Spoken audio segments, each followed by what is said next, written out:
Second Edges 15 verse 1. Behold, speak thou in the ears of my people the words of prophecy, which I will put in thy mouth, saith the Lord. Yahweh Bashem Yahushua. And cause them to be written in paper, for they are faithful and true. Call Allah Yahweh Bashem Yahushua, Bahashem, Wakakadash. Give honors to the elders and the apostles of Great Millstone who rule well and who teach well. Shalom to the whole freely like men that scattered abroad, pushing the truth without sincerity. And shalom to those very few sincere sisters that's taking heed and getting order in these last days. I'm the brother Amwan coming to the video. Just a quick update. Love one is edifying.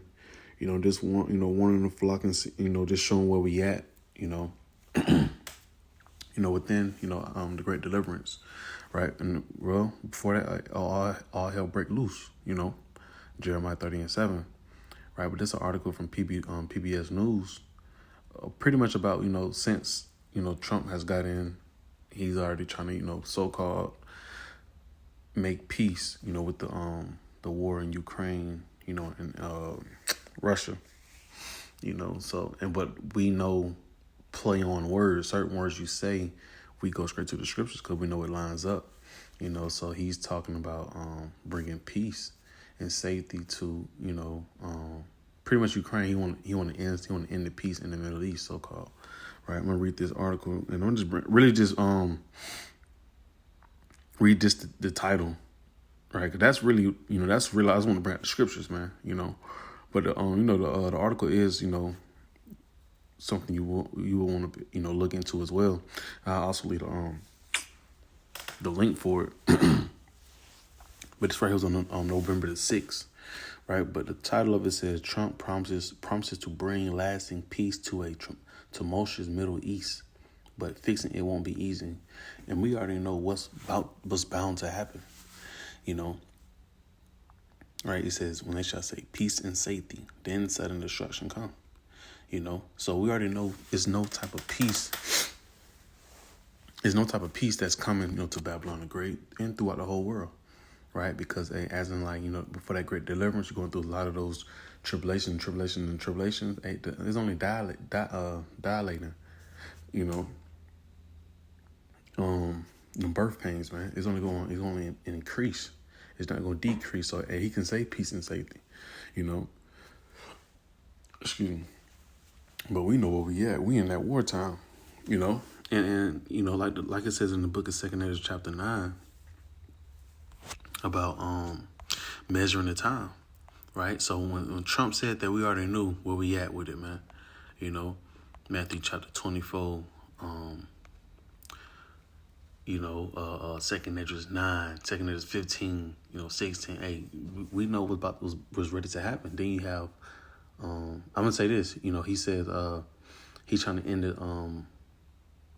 the war over there. What about in Babylon the Great? He's talking about what? Sending those migrants back up out of here. So it's about to get real ugly on our doorsteps, man. But just to prove the point, to let you know what season we in, Ecclesiastes 3 verse 1, Salakia.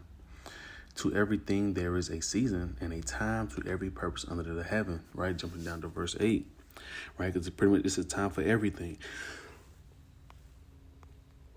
Excuse me.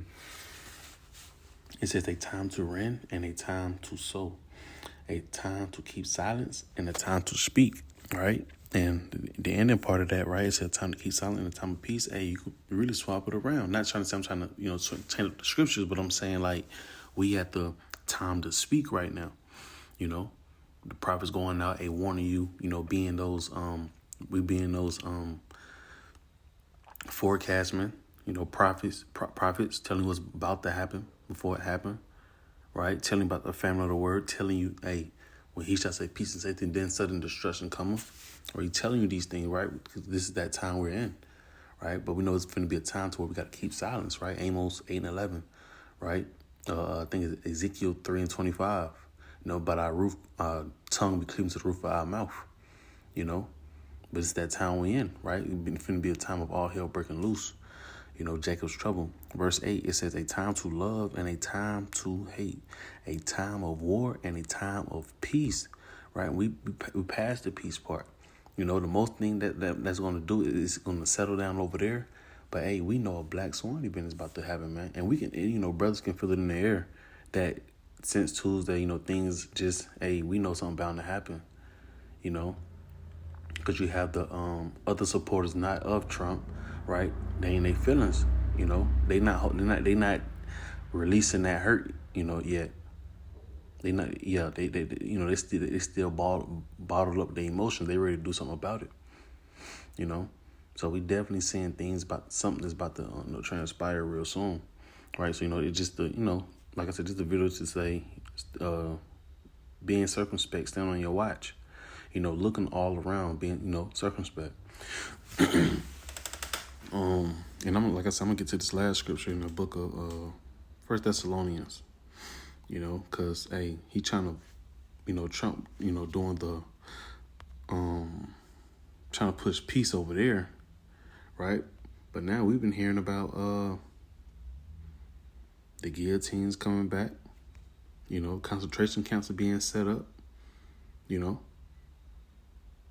So hey, we know what's bound to happen. We just need something like I said, a black swan event, something that's just going to pop off, right? So because war is still on the table and that's not going nowhere. It's just settling back down for the time being, while something else pops off, and hey, at soon later that's going to rise back up again. Right? That's a prophecy that has to be fulfilled. World War III, right? But I'm gonna close out with this right here. 1 Thessalonians 5, and I'm going to start from 1 all through verse 3 in the New Living Translation. It says, "Now concerning how and when all this will happen, dear brothers and sisters, we don't really need to write you. Why? Because us servants of prophets, we're being circumspect. We're telling you what's going on, and we adding it up with the scriptures, and we're filtering it out with the scriptures, so we being on our watch, right?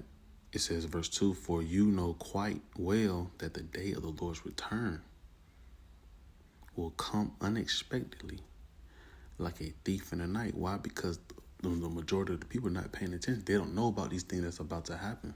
The concentration's coming up.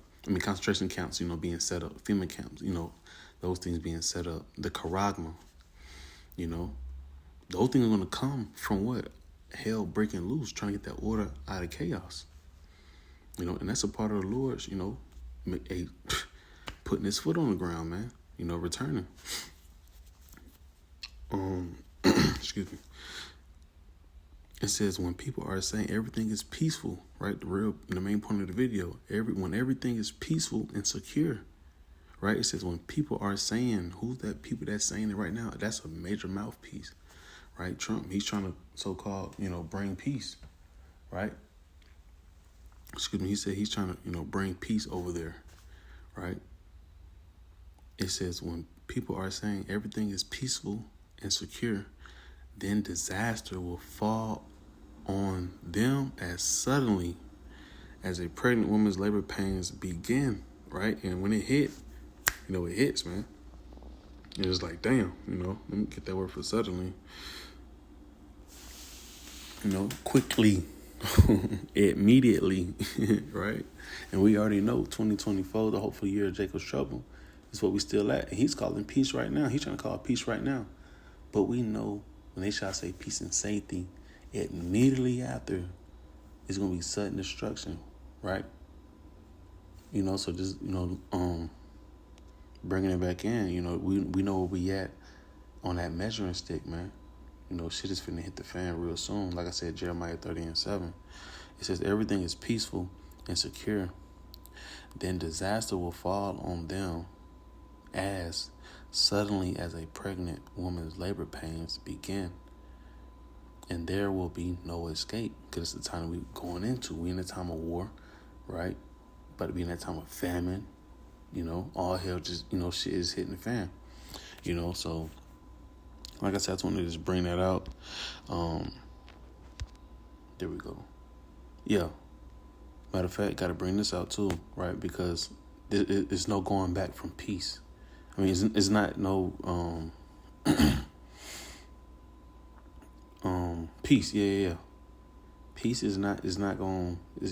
Peace is gone. Just because he's saying that, it's not going it's gonna stay amped up, man. You know, they're trying to pretty much make it saying it's dying down, but something else is finna rise up to take that spot for it. You know what I'm saying? So, like I said, with them, you know, putting on, you know, being puppets and playing with the masses, hey, we not ignorant, right? We know what's going on, man. Right? I just finished with that last scripture in 2 Corinthians. You know, just be on your watch. Things is definitely finna get real ugly real soon, man. Right? And you know, Trump has to be sworn in on the 20th of January. Right? A whole lot can go down within that time period. Right? Knowing that a lot of, you know, people don't, you know, dislike him. Right? They want to do, you know, hurtful things to him. You know, pretty much like, you know, get him killed, executed, you know, assassinated, you know. So a lot of things can play out, and that can cause something to pop off as well, more so like a civil war, you know, and martial law, right? But 2 Corinthians 2:11, it says, "Let Satan should gain the advantage of us, for we are not ignorant of his devices," right? So we know this, we're not ignorant of the scheme, plots, and plans. We helped, right? We know that something is, you know, off, and we waiting for it to, you know, to move with it. You know, we waiting for it to go ahead and play out, you know. So, yeah, so don't be ignorant of these devices, these sayings, these smooth words that they bring forth, right? See, Trump promises to bring lasting peace, right? The enemy speaks smooth with his lips, man. You know, but war is in his heart, right? So just keep that in mind. And like I said, Lord, this was edifying. I'm going to close out by giving honor, glory, and praises to Yahweh, by Hashem, Yahweh Shai, by Hashem, Hakakadash. Till next time, Shalom.